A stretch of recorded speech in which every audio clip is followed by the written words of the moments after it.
ठरलं. तर मग या मालिकेच्या आजच्या भागामध्ये प्रताप आता घरातील सर्वांना सांगतो की या लिस्टमध्ये एस कन्स्ट्रक्शनचे महिपात शिखरेसुद्धा यांना इन्व्हाईट केले. असं म्हटल्याबरोबरच आता सर्वांना खूप मोठा धक्का बसतो. तर आता पूर्णाजी चिडतात आणि विचारतात त्याला कशाला बोलवलं असेल. तरीही आता महिपातचे नाव समजल्यानंतरही अर्जुन मात्र काहीच बोलत नसतो. तो मात्र एकदम गप्प असतो. तर आता सायलीला त्याचा खूप राग येतो. कारण तो आता मोबाईलमध्येच काहीतरी आपलं पाहत असतो. तो सगळं काही अगदी कॅज्युअल घेतो हे पाहून सायली मात्र अजूनच रागात त्याच्याकडे पाहते. त्यानंतर कल्पना विचारते म्हणजे तिथे महिपात सुद्धा असणार. आणि आता फॅमिलीला बोलवलं म्हटल्यानंतर साक्षीसुद्धा तिथेच असणार. पण मला एक कळत नाही असल्या नीच माणसाला का बोलवलं असेल तिथे. तेव्हा प्रताप म्हणतो कल्पना ही आमंत्रण आहेत ना, ती फक्त आणि फक्त मोठ्या बिझनेसमनसाठी पाठवली आहे. ही प्रामाणिक बिझनेसमनसाठी नाहीयेत. ही आमंत्रण पाठवताना महिपातचं एक बिल्डर म्हणून यश त्यांनी गृहीत धरलंय. हे कशामुळे मिळालंय हे त्यांनी मात्र बघितलेलंच नाहीये. तेव्हा प्रिया आता सगळ्यांच्या मध्ये हो करत असते. आणि ते सुद्धा अगदी नाईलाजाने. तेव्हा सायली आता विचार करते मला सांगा बाबा, तिथे तर पूर्ण कुटुंबाला आमंत्रण आहे ना. मग आम्ही दोघेही येतो ना तुमच्याबरोबर. म्हणजे आपण सगळेजण जेव्हा एकत्र असू ना तेव्हा महिपात अजिबात तुमच्या जवळसुद्धा येणार नाही आणि तुम्हालाही काही मनस्ताप होणार नाही.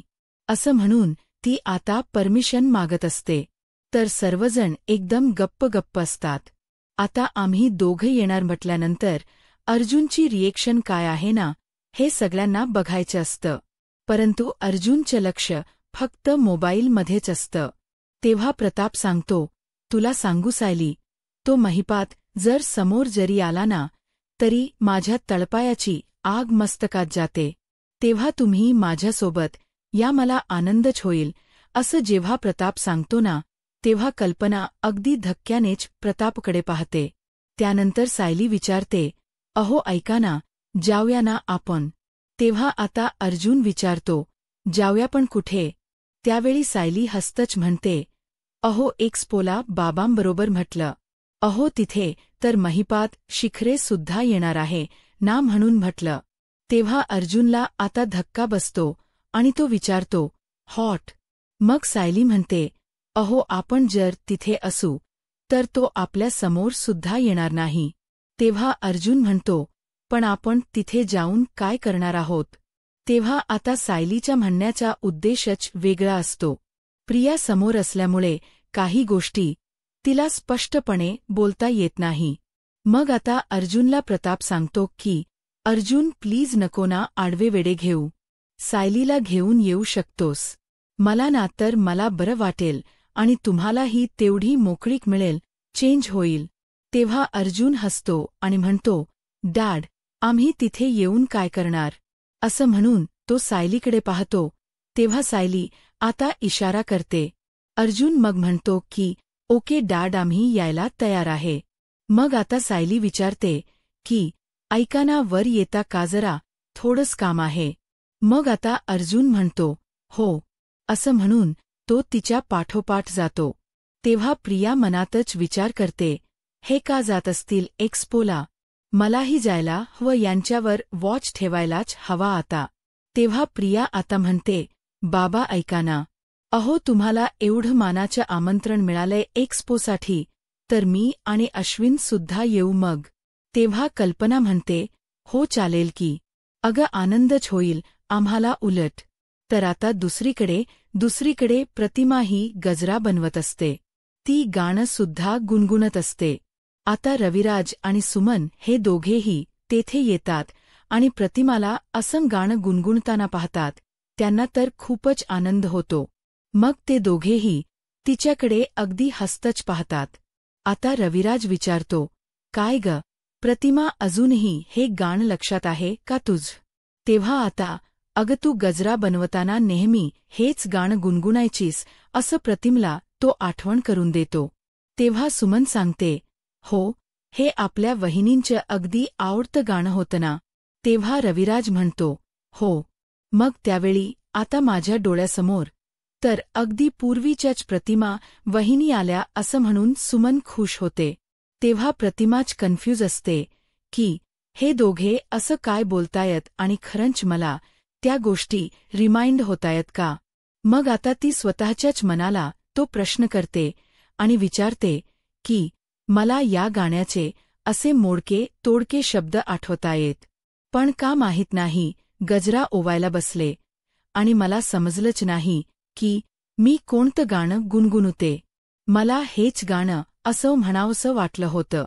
तेव्हा आता रविराज खुश होतो आणि म्हणतो, प्रतिमा, मी तुला म्हणालो होतो ना, डॉक्टर श्रद्धा यांच्या औषधांचा परिणाम व्हायला लागलाय. अगं डॉक्टर श्रद्धा म्हणाली होती की अपघाताच्या शॉकमुळे ना तुझ्या सर्व आठवणी फक्त दबल्या गेल्या आहे. अगं तिच्या औषधांचा परिणाम व्हायला लागला आहे आणि तुला ना हळूहळू एक गोष्ट अशी आठवायला लागली आहे.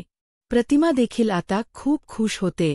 मग सुमन आता आनंदाच्या भरातच म्हणते, भाऊजी, मी देवासमोर साखर ठेवून येते हा. तेवढ्यातच नागराज तेथे येतो आणि विचारतो, काय झाले, काही नक्की? एवढी आनंदाची बातमी तरी काय आहे? तेव्हा सुमन सांगते, अहो डॉक्टर श्रद्धा यांच्या ट्रीटमेंटमुळे वहिनींच्या तब्येतीवर खूप छान असा परिणाम होतोय आणि त्यांना ना तब्येत हळूहळू सुधारायला लागली आहे. त्यांना थोडं आठवायला सुद्धा लागले आता. आणि मला खात्री आहे की त्यांना आता पूर्वीचं सगळं काही आठवायला लागेल. तेव्हा नागराज विचारतो, हो का? असं म्हणून त्याला आता धक्काच बसतो. हे ऐकून नागराज फक्त खुश असण्याचं नाटक करतो आणि अभिनंदन वहिनी असं अगदी दबक्या आवाजातच म्हणतो. त्यामुळे प्रतिमा आता हसते आणि म्हणते, थँक यू भाऊजी. तेव्हा मनातच आता नागराज विचार करतो की आता यापुढे तुला डॉक्टर श्रद्धाची नाही तर डॉक्टर प्रिया आणि नागराज या दोघांची औषध द्यावी लागणार. आता प्रियाने त्या गोळ्या तर ऑर्डर केल्या आहेत, परंतु त्या कधी येणार काय माहीत. या गोळ्या तुला द्यायला उशीर व्हायलाच नको अजिबात. असं म्हणून नागराज हा प्रतिमाकडे जरा रागातच पाहतो, परंतु पुन्हा हसल्याच नाटक करतो. परंतु प्रतिमाबद्दल त्याच्या मनात खूपच काळवेरा असतं. तर दुसरीकडे आता अर्जुन आणि सायली हे दोघेही रूममध्ये येऊन सायलीने सर्व प्लॅन आता अर्जुनला सांगितलेला असतो. तेव्हा तुला सुचलेली आयडिया तर अगदी फॅन्टॅस्टिक आहे बायको, असं अर्जुन तिचे कौतुक करत म्हणतो. तेव्हा सायली म्हणते, अहो देवी, आईने तर आपल्यालाही अशी संधी दिली आहे, त्यामुळे संधीचं सोनं करायला हवं. अहो महिपात आणि साक्षी घरात नसतानाच आपण तिथे जाऊन ते लॉकेट शोधायला हवं. आणि आता आपल्याला तर माहीत आहे ना, ते दिवसभर त्या एक्स्पोमध्ये असणार आहेत. आपण त्यांच्या घरात जाऊ आणि कोपरा शोधून काढूयात. तेव्हा अर्जुन म्हणतो, येस, आपण अगोदर ना एक्स्पोमध्ये जाऊयात. म्हणजे त्यांना दाखवूयात की आपण दोघेही तिथेच आहोत आणि मग नंतर आपण महिपातच्या घरी जाऊ. म्हणजे कुणालाही डाऊट येणार नाही. पण आपण दोघेच सगळं मॅनेज करू शकतच नाही. 1 मिनिट, असं म्हणून तो आता चैतन्यला कॉल करतो. मग आता त्यावेळी चैतन्य लगेचच दुसरीकडे कॉल रिसीव्ह करतो. मग अर्जुन म्हणतो, हे बघ चैतन्य, उद्या आपल्याला बिझनेस एक्स्पोला जायचंय. तेव्हा आता चैतन्य म्हणतो, अरे मला सायली वहिनीने सगळं सांगितले, मी अगदी वेळेवर पोहोचतो. तेव्हा अर्जुन आता लगेचच सायलीकडे पाहतो आणि त्याला समजतं की सायलीने या सगळ्याचा ऑलरेडी प्लॅन करून ठेवलाय, म्हणून त्याला जरा कौतुकच वाटतं. मग आता तो म्हणतो, वा, अरे म्हणजे तुमच्या दोघांच्या अगोदर सगळं ठरलेलंच आहे की म्हणायचं. तुमचं बोलणं सुद्धा झालंय ना याबद्दल? तेव्हा आता हो, आमचं बोलणं सुद्धा झाले, असं चैतन्य सांगतं. कारण सायली वहिनीचा मेसेज आला होता. तिने मला सगळं प्लॅन अगदी व्यवस्थित समजावून सांगितलंय. फक्त ना एकच छोटासा प्रॉब्लेम आहे अर्जुन, माझ्याकडे ना एक्स्पोचं इन्व्हिटेशन नाहीये. तेव्हा अर्जुन आता विचार करतो आणि म्हणतो, डोंट वरी, मी करतो की मॅनेज. तेव्हा सायली सांगते, भाऊजी ऐका ना, तिथे प्रियासुद्धा असणार आहे आणि आमच्यावर अगदी बारीक लक्ष ठेवून सुद्धा असणार.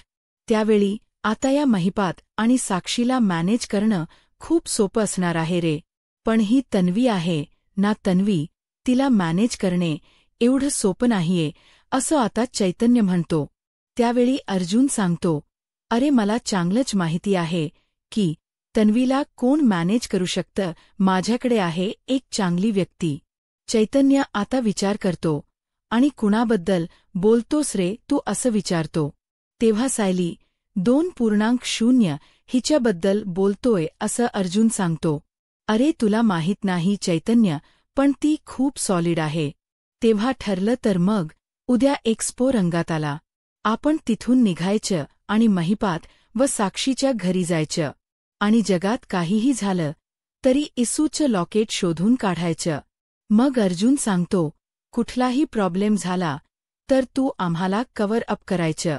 तेव्हा चैतन्य, येस, आपण उद्या भेटूयात असं म्हणतो आणि मग फोन ठेवतो.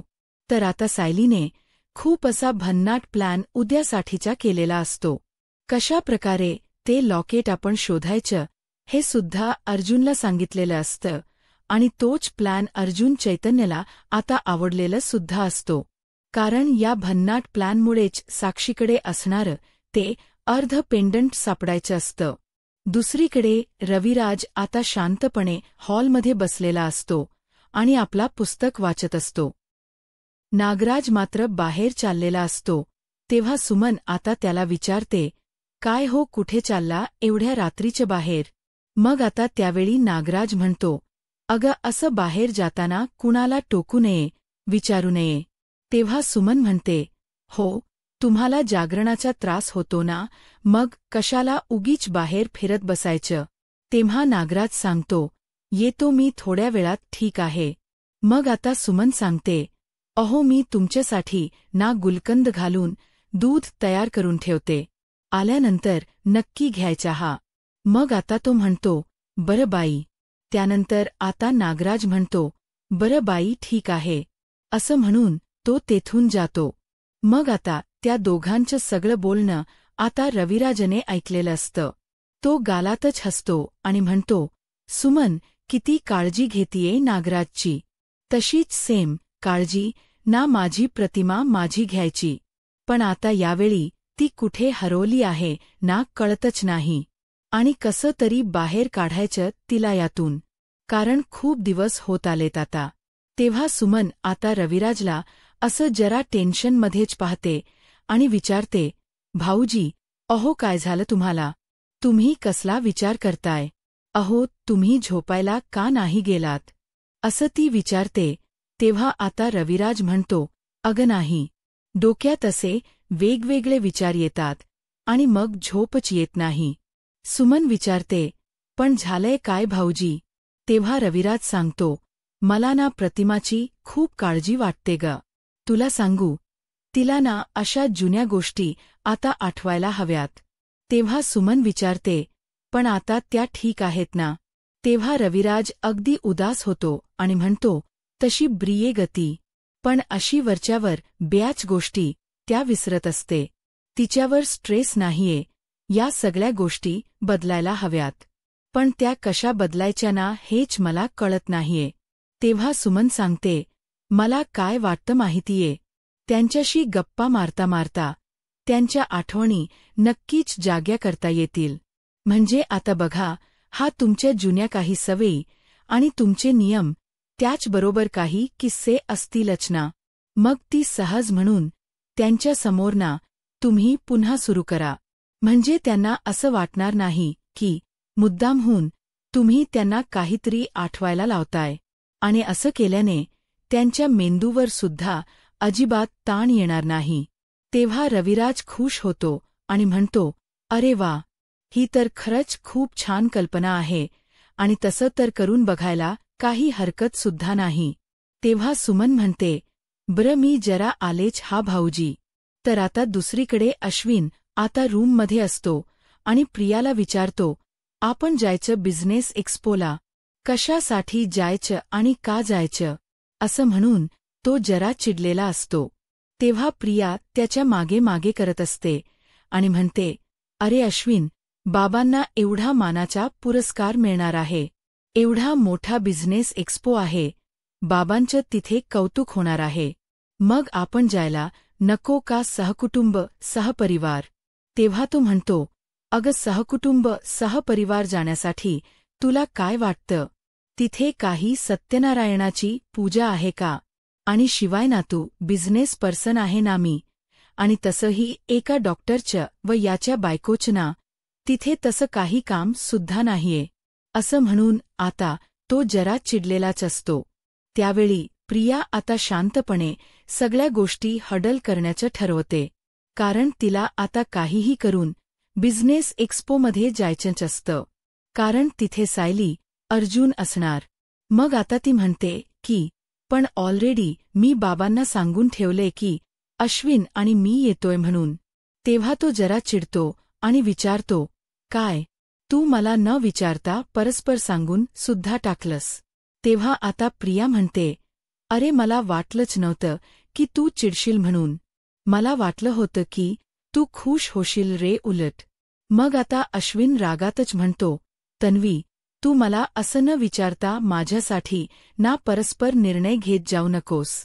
कारण मला उद्या ना हॉस्पिटलला जावं लागणारच आहे. अगं पेशंटच्या अपॉइंटमेंट असतात. आणि तसंही एखादी इमर्जन्सी आली तर काय करू मी? तेव्हा प्रिया आता रागातच विचारते, काय रे? तुझ्या हॉस्पिटलमध्ये तू काय एकमेव डॉक्टर आहेस का? अरे असतील ना, दुसरे डॉक्टर ते बघून घेतील ना. असं म्हणून ती अश्विनला आता फोर्सफुली तिकडे यायलाच सांगत असते.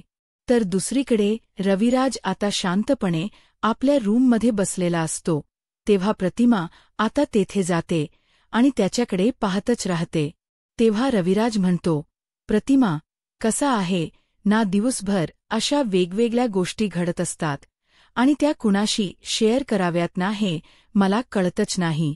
प्रतिमा, मी दिवसभरात जे काही घडलंय ते असं रोज रात्री तुला सांगितलं तर तुला चालेल का? ते तुला आवडेल का?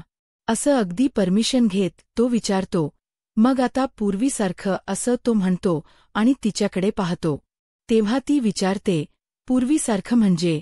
तेव्हा रविराज म्हणतो, हो अगं म्हणजे. अगं अगदी आपलं लग्न झालं ना त्या दिवसापासून रोज रात्री आपण एकमेकांना दिवसभरामध्ये काय घडलंय ते अगदी डिटेलमध्ये सांगायचो.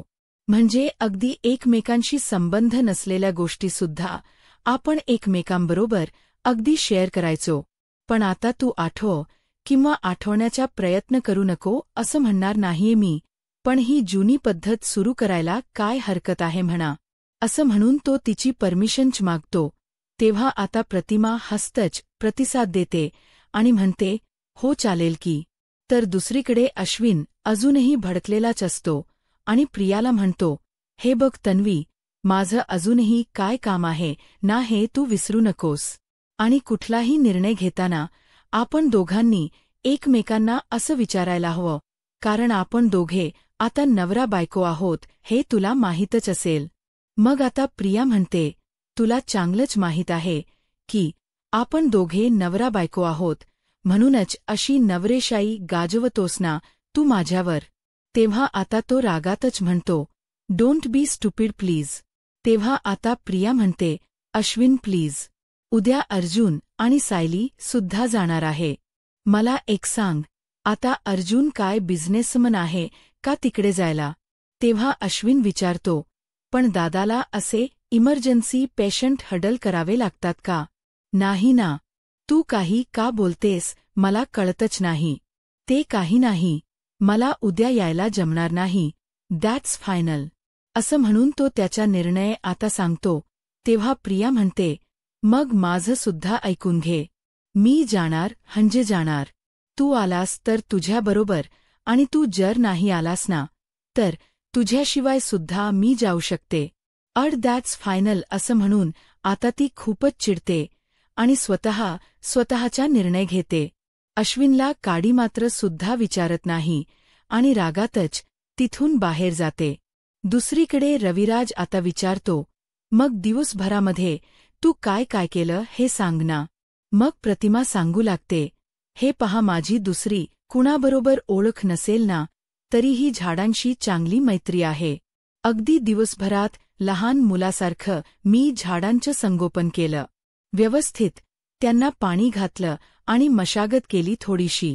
आणि हे सांगताना तिला खूप आनंद होत असतो की कुणीतरी आपल्याला विचारते की दिवसभरात नक्की काय केलंस तू. मग आता तुम्ही काय केलं असं ती विचारते. तेव्हा आता रविराज सांगू लागतो, दिवसभरात ना एक चांगली गोष्ट मात्र घडली. एक ना खूप जुना क्लायंट मला भेटला होता आणि त्याला खूप मोठ्या फ्रॉड केसमधून मी बाहेर काढलं होतं. तेव्हा आता रविराज पुढे काय काय घडलं, त्यांच्यामध्ये पुढे काय काय गमती जमती झाल्या आणि किती मनमोकळेपणाने आम्ही त्या क्लायंटबरोबर बोलत होतो